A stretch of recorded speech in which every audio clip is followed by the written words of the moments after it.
السلام علیکم ورحمۃ اللہ وبرکاتہ۔ یونیفارم یکساں سول کوڈ کے تعلق سے لا کمیشن کی طرف سے بہت اہم خبر نکل کر سامنے آ رہی ہے۔ ناظرین، جیسا کہ آپ کو معلوم تھا کہ آج 14 جولائی سن 2023 کو یونیفارم یکساں سول کوڈ کے تعلق سے لا کمیشن کو رائے دینے کی آخری تاریخ تھی،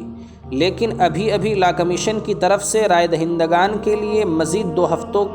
کا اور اضافہ کر دیا گیا ہے۔ اس پر مسرت موقع پر میں اپنے تمام ناظرین و سامعین سے درخواست کروں گا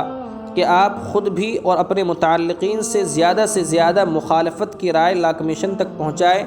یقیناً یہ آپ کی رائے تاریخ میں لکھی جائے گی کہ جب اسلام اور شریعت کے خلاف بل پاس ہو رہا تھا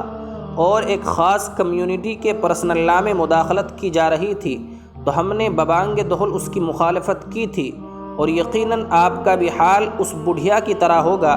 جو حضرت یوسف علیہ السلام کو خریدنے کے لیے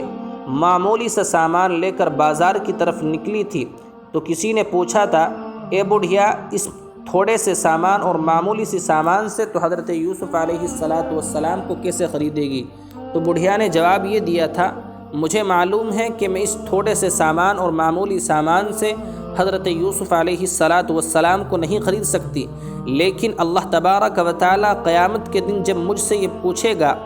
اور یہ سوال کرے گا کہ میرے نبی حضرت یوسف علیہ السلام کے خریدار کون کون ہیں، تو میرا بھی خریداروں میں شمار ہو جائے گا۔